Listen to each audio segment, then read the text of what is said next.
आपने मौलाना जर्जीस के खिलाफ एसएसपी को एप्लीकेशन क्यों दी? सुभान दानिश ने अपने घर में गई और बोला जर्जीस के खिलाफ बयान दे, जान से मारने को खत्म ना जर्जीस ने सुभान दानिश के खिलाफ। क्या आप पहले से हिंदू थी? ना चालान से मुसलमान है, अभी तक मुसलमान। क्या आप पहले का नाम पूजा था? ना मेरा नाम अभी निखात परवीन है, पहले जन्म से मेरा नाम निखात परवीन। क्या आप मौलाना जर्जीस को जानती हैं? ना मौलाना जर्जीस को मैं जानती हूँ। अब आपसे क्या आप मौलाना कभी आपके घर गए? जी। क्या मौलाना जर्जीस आपकी बेटी को जानते हैं? जी। एक सवाल आपसे भी, क्या आप इस लड़की को जानते हैं? देखिए, पहले तो मैं ये बता दूं कि इस वक्त जो है हमारे सामने वो बिहार से आई हुई वो लड़की भी बैठी हुई है जिसका नाम निखात परवीन है और जिसके द्वारा एप्लीकेशन दी गई थी। और ये हमारे साथ बैठे हुए हैं, ये उस लड़की के बाप हैं जो बिहार से आए हुए हैं और यहाँ पुलिस थाने में उनको बुलाया गया था। तो मैं आपको बता दूं कि ये एप्लीकेशन 1/10/2016 यानी 1 अक्टूबर 2016 को लड़की की तरफ से दी गई, जिसमें दिया गया था मौलाना जर्जीस द्वारा शादी का झांसा देकर शारीरिक शोषण किए जाने के संबंध में। इसमें लिखा था कि मेरा नाम पूजा है और मैं अब मेरा नाम निखात है। मैं संतोष कुमार की बेटी हूँ और मेरी उम्र 16 साल है। और मौलाना जर्जीस साहब से हमारा ताल्लुक 1 साल पहले हुआ। इन्होंने मुझसे कहा कि धर्म परिवर्तन कर लो, यानी मुसलमान हो जाओ तो मैं तुम्हारे साथ शादी कर लूंगा। ये एप्लीकेशन इस लड़की की तरफ से दी गई है, जिसमें खुद ये लड़की ये बयान दे रही है कि ये ऐसा अब्दुस्सुबहान दानिश के कहने पर मैंने किया है। और उसने यहाँ तक कि इस लड़की को 2-3 दिन अपने घर पे रखा और रखने के बाद उसने कहा कि अगर तुम जर्जीस के खिलाफ ये बयान नहीं दोगी और ऐसा नहीं लिखोगी तो हम तुम्हें कत्ल कर देंगे, तुम्हें जान से मरवा देंगे। तो अब ये लड़की खुद ही बैठी है और ये कभी जिंदगी में पूजा नहीं रही है। इसका पुराना नाम निखात है और ये आज तक निखात ही है। और ये उसके बाप बैठे हुए हैं उस लड़की के, और इनका भी नाम उसमें लिखा हुआ है संतोष कुमार। आप लोग खुद फैसला कर लें और इनको देख लें, ये कभी संतोष कुमार रहे हैं? इनके पास इनका भी आधार कार्ड है और पहचान पत्र है, उसमें इनके भी बाप का नाम गयासुद्दीन लिखा हुआ है। यानी इस लड़की के दादा भी मुसलमान थे, ये भी मुसलमान हैं और लड़की भी मुसलमान रही। दूसरी बात यह है कि मैं इस लड़की को कभी जिंदगी में न तो इससे बात किया, न मैं इसको जानता हूं और न ही मैंने कभी भी इस लड़की से कोई भी किसी भी किस्म की कोई बात की है। दूसरी बात यह है कि ये पेपर में जो निकला है, ये पेपर में भी निकला है। इस पेपर का नाम है हिंदुस्तान। इस हिंदुस्तान के अंदर निकला है, जिसमें साफ तौर पे ये दिया है कि शादी का झांसा देकर किया दुष्कर्म।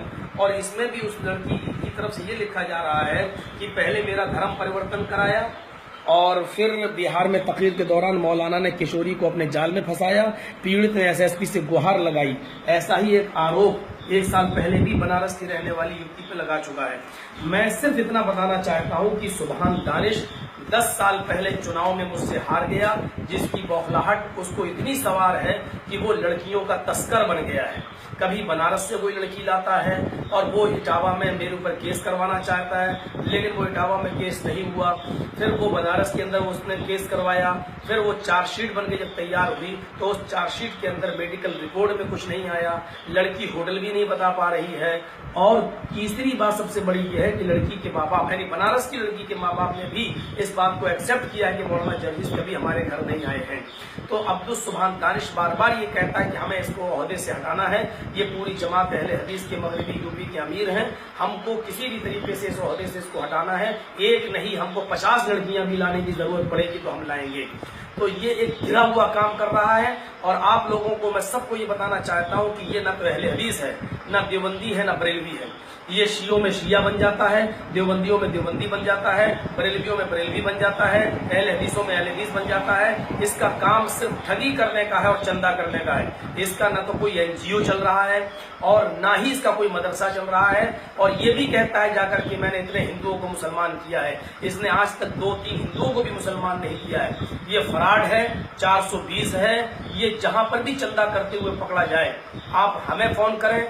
मेरा नंबर है 7895223598। मैं मगरबी यूपी का अमीर हूं। पहले आप मेरी तस्दीक लें और उसके बाद में आप इसको चंदा देने से पहले सोचें। आपका चंदा गरीबों में नहीं जा रहा है, मिस्कीनों में नहीं जा रहा है, बल्कि ये चंदा इकट्ठा कर करके अपना प्रॉपर्टी इकट्ठी कर रहा है, अपनी जमीन और जायदाद इकट्ठी कर रहा है। और अभी ये 1 अक्टूबर को ये इस लड़की को लेकर एसपी के पास पहुंचा। ये पहुंचा सुभान दानिश, मेहतर टोले के मोहम्मद अखलाक, जिनकी वल्दियत मोहम्मद यूसुफ है, और तीसरे मसरूर, जो अपने आप को बहुत बड़ा इमाम और बहुत बड़ा काबिल समझता है, जिसकी वल्दियत अब्दुल हमीद है, जो शाहजहां का रहने वाला है, और एक मोहल्ला बगिया का राशिद। ये वो लोग हैं जो 100 और 200 रुपए में अपना ईमान बेचते हैं। ये 4 लोग इस लड़की को लेकर एसएसपी के पास पहुंचे और हिंदू मुस्लिम को लड़ाने का काम इन्होंने किया। ये लड़की कभी हिंदू नहीं थी, इसके बाप कभी हिंदू नहीं थे, और इसने एक शैतानी चाल चल के कि हिंदुओं को भी हम अपने फेवर में ले लें, आरएसएस वालों को भी अपने फेवर में ले लें, मीडिया को भी इसने खरीदा, और इस तरीके से इसने एक गंदी हरकत की है। और इसको मैं इसके लड़की के बाप के सामने इस बात को कह रहा हूं। ये लड़की है जिसका नाम निकहत है, ये उसके बाप हैं जिनका नाम अकमल हुसैन है। ये पूर्णिया के रहने वाले हैं। इनको थाने बुलाया गया था कि आप अपनी लड़की को ले जाइए इटावा। ये पूर्णिया से इटावा आए अपनी लड़की को लेने। जब मुझे पता चला कि ये इटावा आए हैं, तो मैंने लड़की को और इनको अपने पास बुलाया ताकि सच्चाई सबके सामने आ जाए। लिहाजा ऐसे ढोंगियों से आप लोग बचिए। और इनका भी मैं आप सबको नंबर, आप अपना नंबर दे दीजिए ताकि कोई बात हो तो ये आप लोगों को बता सके। हाँ, नंबर आप बता दीजिए। 97 73 68 18 22। अच्छा मौलाना साहब, एक सवाल और है हमारा, क्या अखलाक और नंबर एक दफे, अच्छा नंबर एक दफे और बताएंगे। 97 71 68 18 22। अच्छा, अब मौलाना साहब एक सवाल आपसे ये है कि आखिर सुभान दानिश और अखलाक और राशिद और आपने जो एक नाम और लिया है मसरूर, तो ये लोग क्यों आपको ऐसा कर रहे हैं, क्यों कर रहे हैं ऐसा? ये वो मैंने बता दिया है कि ये तो सब उसके आदमी हैं, और सुभान दानिश ने जो ये हरकत करी है वो सिर्फ ओहदा पाने के लिए, वो सिर्फ हमको गिराने के लिए कि पूरे वर्ल्ड में डॉक्टर जाकिर नाइक के बाद मौलाना जर्जिस का नाम आता है, तो क्यों ना इसको इनके पोजीशन से गिराएं। और सारे इल्जाम जब लगा नहीं पाया, तो अब उसने सोचा कि लड़की को लाकर ये इल्जाम लगाएं, क्योंकि इसमें ही ये बदनाम हो सकते हैं। और सिर्फ ओहदे की लड़ाई है और किसी चीज की लड़ाई नहीं है। क्या आप इन सबके खिलाफ कानूनी कार्रवाई करेंगे? बिल्कुल, मैंने एफिडेविट ले लिया है, इन्होंने एफिडेविट बनाकर दिया है, वकील से मशवरा हुआ है, इन्होंने उस पर लिखा है कि मौलाना सुभान दानिश ने हमको बहुत से पैसे देने का लालच दिया, अपने घर में लाया और अपने घर पर रखा और कहा कि अगर तुम ऐसा नहीं करोगी तो मैं तुम्हें कत्ल करवा दूंगा, मैं तुम्हें जान से मरवा दूंगा। ये इस लड़की का अपना बयान है। तो मैं फौरन अभी अपने वकीलों के पास जा रहा हूँ, अपने वकीलों से मशवरा करूंगा और इन चारों के खिलाफ मैं मानहानि का मुकदमा ठोकूंगा, क्योंकि मेरे पास पर्याप्त सबूत है इस पे इंशाअल्लाह। और जो भी सच्चाई होगी वो पूरी पब्लिक की और आवाम के सामने आएगी इंशाअल्लाह। अच्छा, आपका क्या नाम है? अकमल हुसैन। आपके पिताजी का नाम? मोहम्मद यासुद्दीन। तो क्या आप पहले से ही मुसलमान है या कभी धर्म परिवर्तन किया था? नहीं, मेरा शुरू से ही दादा परदादा नरदादा जितने ऊपर है सारे ही हम मुसलमान हैं। अच्छा अच्छा। और लेकिन इस लड़की को उन्होंने सुभान दानिश वगैरह और अन्य लोगों ने ही इसका धर्म परिवर्तन चेंज करके एप्लीकेशन दिया है। जी।